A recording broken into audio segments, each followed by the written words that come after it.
अस्सलामु अलैकुम वरहमतुल्लाहि वबरकातुह। मैं मुफ्ती अब्दुल क़य्यूम एक नए मज़मून के साथ आपकी खिदमत में हाज़िर हूँ। आज हम थोड़ी सी बात करेंगे दो चीज़ों पर, एक गोल्ड और सिल्वर के ETF पर और एक फॉरेक्स मार्केट पर।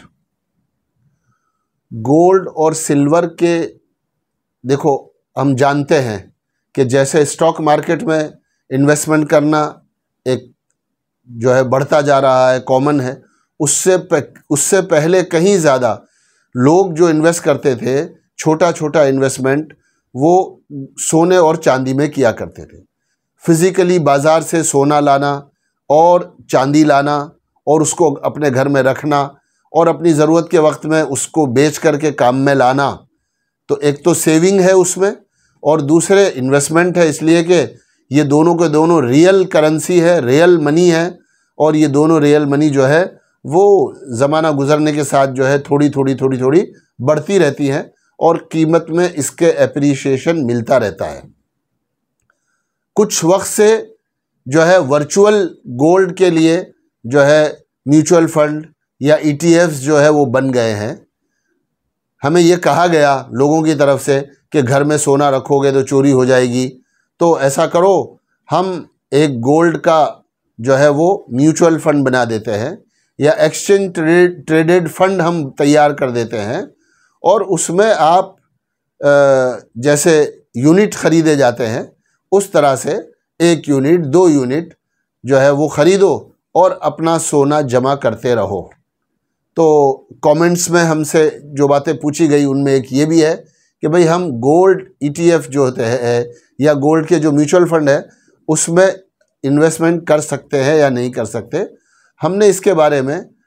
स्टॉक मार्केट में जो लोग काम करते हैं, अच्छी पोजीशंस पर हैं, कंपनीज़ को देखते हैं, तो उनको हमने पूछा, तो उनका जो जवाब है वो मैं आपको सुना रहा हूँ कि ये जो कंपनी होती है, ये कंपनीज़ होती हैं, ये कंपनीज़ हमारे पैसों से अंडरलाइन एसेट यानी सोना और चांदी ख़रीदती हैं, फिज़िकली ख़रीदती हैं और काफ़ी हद तक फिज़िकली ख़रीदती है और कुछ हद तक जो है सोने और चांदी के डेरिवेटिव्स ख़रीदती हैं। फॉर एग्ज़ाम्पल, आपने कोई फ़ंड जो भी ख़रीदा है, उस फंड के मैनेजर से या उस फंड का जो प्रोस्पेक्टस है उसमें आपको लिखा होगा कि हम 50% 60% जो है फ़िज़िकल सोना ख़रीदेंगे, बाकायदा जैसे हम और आप बाज़ार से सोना ख़रीद के लाते हैं, हमारे दिए हुए पैसे से कंपनी जो है बाज़ार जाकर सोना ख़रीदेगी और उसको अपने पास स्टोर करेगी, नंबर 1। और कुछ सोना जो है कंपनी ख़रीदती है लेकिन वो सिल्वर और गोल्ड का डेरिवेटिव होता है। डेरिवेटिव का मतलब होता है फ्यूचर के सौदे। तो डेरिवेटिव जहाँ भी लफ्ज़ आ जाए आप ये समझ लें कि वो फ्यूचर का सौदा है, वो हकीकी सोने और चांदी की ख़रीद नहीं है। तो आपको गोल्ड का म्यूचुअल फंड ख़रीदने से पहले या गोल्ड या सिल्वर का ETF ख़रीदने से पहले उस कंपनी के प्रोस्पेक्टस को देखना होगा कि अगर 100% या एटलीस्ट 80-90% अगर वो गोल्ड फिज़िकल ले रहे हैं तो उलमा गुंजाइश दे सकते हैं या उलमा गुंजाइश देते हैं कि आप वो सोने का स्टॉक जो है ख़रीद लो। अदरवाइज़ अगर 33% से ज़्यादा उनका डेरिवेटिव है तो फिर ये एक ऐसा सौदा है कि जिस सौदे में 33% से ज़्यादा जो है वो गैर शरई सौदा किया गया है। बहरहाल इसका मैं कोई जवाब हाँ या ना या हलाल और हराम की शक्ल में आपको नहीं दे रहा, इसकी वजाहत आपके सामने मैंने की है। आप ख़ुद अपने म्यूचुअल फंड हाउस से मालूमात कर लें या ETF जो आप बाय कर रहे हैं वहाँ से आप पूछने की या मालूमात हासिल करने की कोशिश करें कि हमारा फ़ंड जो है वो किस हद तक डायरेक्ट सोना ख़रीदता है और किस हद तक जो है वो सोने का डेरिवेटिव या चांदी का डेरिवेटिव ख़रीद कर और उससे हमें प्रॉफिट देता है। अब एक सवाल यहाँ हम ऐड करते हैं कि एक आदमी ने 10 साल तक जो है सोना ख़रीदता रहा, वो ETF में या गोल्ड के म्यूचुअल फंड में जो है पैसे डालते रहा, डालते डालते डालते 10 लाख रुपए का उसका पोर्टफोलियो हो गया सोने का।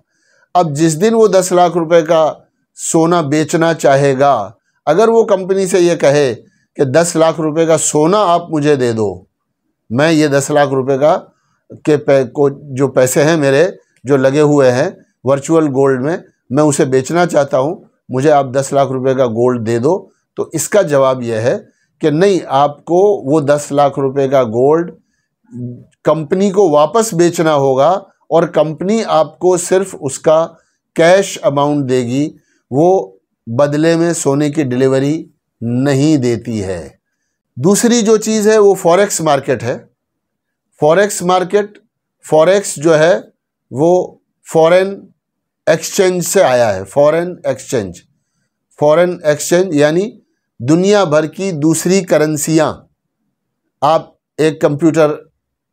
का सिस्टम ले लेते हो या अपने मोबाइल पर फॉरेक्स का अकाउंट खुलवा लेते हो और अकाउंट खुलवाकर और आप अपने रुपए से कभी डॉलर ख़रीदते हो, कभी अपने इन पैसों से जो है वो रियाल ख़रीद लेते हो, कभी आप जो है पाउंड ख़रीद लेते हो, कभी यॉन ख़रीद लेते हो। कोई भी दुनिया भर की करेंसियाँ, अक्सर व बेशतर बड़े बड़े मुल्कों की करेंसियाँ जो है वो फॉरेक्स मार्केट में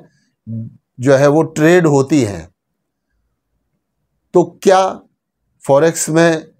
ट्रेड करने वाला आदमी उस करेंसी को कभी ख़रीदना चाहता है कि लाओ मैं रियाल ख़रीद लूँ, मुझे हज पर या उम्रे पर जाना है, या मैं डॉलर ख़रीद लूँ, मुझे अमेरिका बिज़नेस ट्रिप पर जाना है, इसलिए मुझे इतने डॉलर चाहिए या इतने रियाल चाहिए?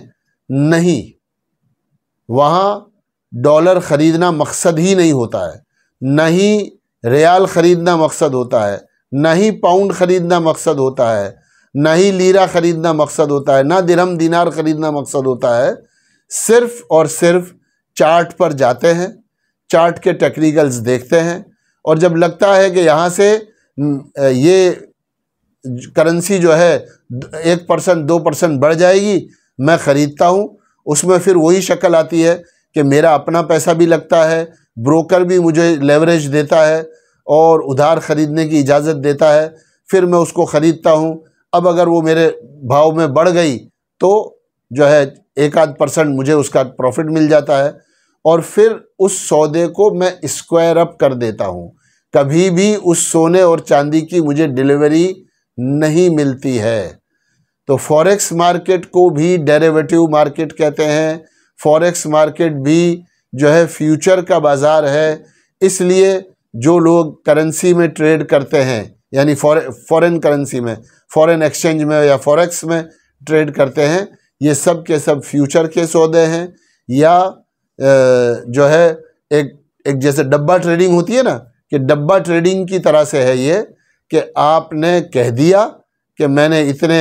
जो है डॉलर ख़रीद लिए, फिर उसमें चाराने भाव बढ़ गया, फिर आपने उसको बेच दिया। जैसे किसी ज़माने में डब्बे में लिखवाया करते थे ना लोग कि मेरे इतने शेयर ख़रीद लो।